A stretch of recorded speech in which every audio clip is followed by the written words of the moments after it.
পৃথিবীতে যেখানে যারা মানুষের মতামতকে উপেক্ষা করে কোরআন এবং সহিহ হাদিস মেনে চলতে চায় তারাই আহলে হাদিস। পৃথিবীতে যেখানে যারা মানুষের মতামতকে উপেক্ষা করে কোরআন এবং সহিহ হাদিস মেনে চলতে চায় তারাই আহলে হাদিস। যারা হাদিস বেত্তা, হাদিস শাস্ত্রের পণ্ডিত, তাদেরকে কি কয়? আহলে হাদিস। কিন্তু এখন আমাদের দেশে আহলে হাদিস কারা? না, আহলে হাদিস না তো। আহলে হাদিস বলতে ইসলামের মধ্যে ওরাই আহলে হাদিস যারা হাদিসবিদ, হাদিস শাস্ত্রের পণ্ডিত, যেমন ফিকহ শাস্ত্রের পণ্ডিত ফকিহ, এরা কি আহলে হাদিস? এরা আহলে হাদিস দাবি করে এই লোকগুলো। অথচ পৃথিবীর কোথাও আহলে হাদিস বলতে কিছু নাই, শুধু সাবকন্টিনেন্টে, ভারতে, পাকিস্তানে, আর এখানে আহলে হাদিস। সৌদি আরবে আহলে হাদিস খুঁজেই পাবেন না, মিশরে পাবেন না। আহলে হাদিস বলতেই বোঝায় হাদিস শাস্ত্রের পণ্ডিতদেরকে বোঝায়, কিন্তু এই দেশে ওনারা আহলে হাদিস হয়ে বসে। কি করবেন? হাদিসের পণ্ডিত, হাদিস বিশারদ, আহলুল হাদিস, ইমাম বুখারী রাহিমাহুল্লাহ, ইমাম আহমদ ইবনে হাম্বল, ইয়াহইয়া ইবনে মাঈন, ইমাম শুবা, ইমাম শাফি, এরা হলো আহলুল হাদিস। হাদিস পড়তে পড়তে হাজার লক্ষ হাদিস মুখস্থ করে সব বলতে পারে, এই ব্যক্তিটাকে বলা হয় আহলুল হাদিস। আমাদের বাংলাদেশে যেটা আহলুল হাদিস, এটা তো সেটা না, এটা একটা রোগ। আহলে হাদিস কাকে বলে? বর্তমানে দুনিয়ায় আহলে হাদিস বলতে কিছু নাই, বুঝেন নাই? যারা আহলে হাদিস বলে এরা এরা লামাযহাবী। আহলে হাদিস কারা ছিল? বুখারী, মুসলিম, নাসাই, তিরমিজি, আবু দাউদ, এই সমস্ত হাফিজুল হাদিস, হাদিস শাস্ত্রের ইমাম যারা ছিলেন, উলুমু মুস্তালাহিল হাদিস, উলুমু মুস্তালাহিল হাদিস যারা জানতেন, তাদবিন করেছেন, হাজার হাজার হাদিস মুখস্থ ছিল, রিওয়ায়াত মুখস্থ ছিল, রাবীদের নাম মুখস্থ ছিল, আসমাউর রিজাল মুখস্থ ছিল, হাদিস কোনটা কি হুকুম তা জানতো, তাদেরকে বলা হতো আহলুল হাদিস।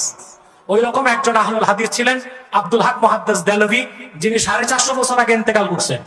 এরপরে আর আহলুল হাদিস বলে পৃথিবীতে কিছু নাই। এখন যারা আছে তারা হচ্ছে লামাযহাবী। এই যে লামাযহাবী, এটা একটা ভ্রান্ত মতবাদ। নাহমাদুহু ওয়া নুসাল্লি আলা রাসূলিহিল কারীম, আম্মা বাদ। দূরে ও কাছে, দেশে ও প্রবাসে যে যেখান থেকে আমাকে দেখছেন এবং আমার কথা শুনছেন, সকলকেই মোবারকবাদ ও সালাম। আসসালামু আলাইকুম ওয়া রাহমাতুল্লাহি তাআলা ওয়া বারাকাতুহু। বর্তমান সময়ে এই ফিতনা ফাসাদের জামানায় অনেকেই বিভিন্ন দল মতের ভিন্নতার কারণে বিভিন্ন দলে বিভক্ত হয়ে গেছেন। কেউ নিজেকে আহলে কোরআন, কেউ নিজেকে আহলে হাদিস, কেউ নিজেকে সালাফি, কেউ আবার নিজেকে লামাযহাবী, এমনকি হিজবুত তাওহীদ, বিভিন্ন নামে বিভিন্ন দলে দিন দিন মানুষ বিভক্ত হচ্ছে। আমরা আজকের এই ভিডিওতে জানবো যে যারা নিজেদেরকে আহলে হাদিস নিজেদেরকে দাবি করে থাকেন, প্রকৃতপক্ষে তারা আহলে হাদিস কিনা। অনেকেই আমাদের ভেতরে নিজেদেরকে হাদিস না জানার কারণেও, হাদিস না বোঝার কারণে নিজেদেরকে আহলে হাদিস বলে দাবি করতেছেন। আসলে আহলে হাদিস নিজেকে দাবি করা কতটুকু যুক্তিসঙ্গত, এই বিষয়ে আমরা শায়েখ, যার চাপাবাজির কারণে, যার অত্যন্ত গাম্ভীর্যপূর্ণ বক্তব্যের কারণে বর্তমানে ইউটিউবে এবং ফেসবুকে ফিতনা দিন দিন বেড়ে চলে যাচ্ছে, তার একটি ভিডিওর মধ্য দিয়ে, ভিডিও শোনার মধ্য দিয়ে, দেখার মধ্য দিয়ে আমাদের আজকের এই আলোচনা শুরু করছি। চলুন সেই ভিডিওটি এক নজর দেখে আসি। পৃথিবীতে যেখানে যারা মানুষের মতামতকে উপেক্ষা করে কোরআন এবং সহিহ হাদিস মেনে চলতে চায় তারাই আহলে হাদিস। পৃথিবীতে যেখানে যারা মানুষের মতামতকে উপেক্ষা করে কোরআন এবং সহিহ হাদিস মেনে চলতে চায় তারাই আহলে হাদিস। আমরা শুনলাম তথাকথিত শায়েখ, যিনি গায়ের জোরে ফতোয়াবাজি করেন, যিনি মাঝে মাঝে রাষ্ট্রদ্রোহী কথা বলেন, এবং ওনার যারা অনুসারী তারা কিন্তু ওনার অন্ধভক্ত।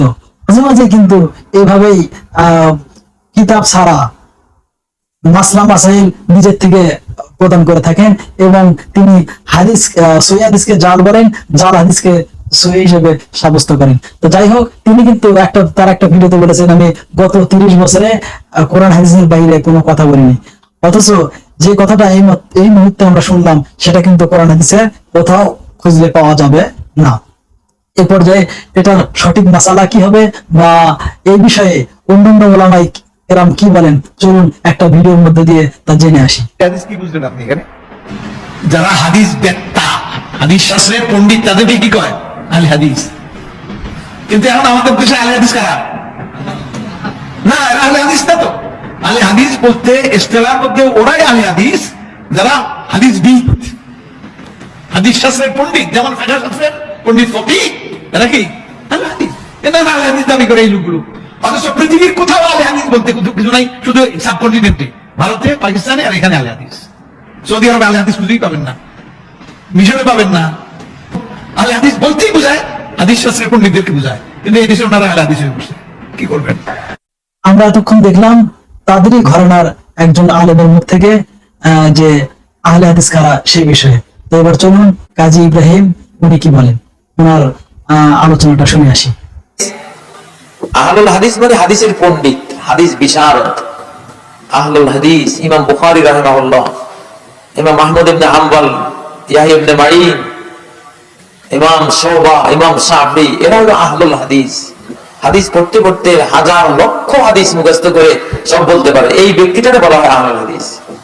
আমাদের বাংলাদেশে যেটা আহলুল হাদিস, এটা তো সেটা না, এটা একটা গ্রুপ। এখন তাদেরই ঘরানার একজন আলেমের মুখ থেকে সুন্দরভাবে এই বিষয়ে ইসলাম কি বলে বা কোরআন হাদিস কি বলে সেই বিষয়ে শুনলাম। তো এবার চলুন বাংলাদেশের বিশিষ্ট আলেমদ্বীন ডক্টর ইনায়েতুল্লাহ আব্বাসী, ওনার মুখ থেকে এই বিষয়ে কোরআন হাদিস কি বলে সেটা একটু শুনে আসি। আহলে হাদিস কাকে বলে? বর্তমানে দুনিয়ায় আহলে হাদিস বলতে কিছু নাই, বুঝেন নাই? যারা আহলে হাদিস বলে এটাকে, এরা লামাযহাবী। তা আহলে হাদিস কারা ছিল? বুখারী, মুসলিম, নাসাই, তিরমিজি, আবু দাউদ, এই সমস্ত হাফিজুল হাদিস, হাদিস শাস্ত্রের ইমাম যারা ছিলেন, উলুমু মুস্তালাহিল হাদিস, উলুমু মুস্তালাহিল হাদিস যারা জানতেন, তাদবিন করেছেন, হাজার হাজার হাদিস মুখস্থ ছিল, রিওয়ায়াত মুখস্থ ছিল, রাবীদের নাম মুখস্থ ছিল, আসমাউর রিজাল মুখস্থ ছিল, হাদিস কোনটা কি হুকুম তা জানতো, তাদেরকে বলা হতো আহলুল হাদিস। ওই রকম একজন আহলুল হাদিস ছিলেন আব্দুল হক মুহাদ্দিস দেলভি, যিনি 450 বছর আগে ইন্তেকাল করছেন। এরপরে আর আহলুল হাদিস বলে পৃথিবীতে কিছু নাই। এখন যারা আছে তারা হচ্ছে লামাযহাবী। এই যে লামাযহাবী, এটা একটা ভ্রান্ত মতবাদ। সুপ্রিয় দর্শক ও শ্রোতা, আমরা এক নয় দুই নয় প্রায় 3 জন আলেমের মুখ থেকে শুনলাম যে আহলে হাদিস কারা। এই 3 জনের মুখ থেকে আলোচনা শোনার পরে বা জানার পরে আমাদের বিন্দু মাত্র এই অবকাশ নেই বা বিন্দু মাত্র এই সংশয় আমাদের ভেতরে নেই যে আহলে হাদিস কারা।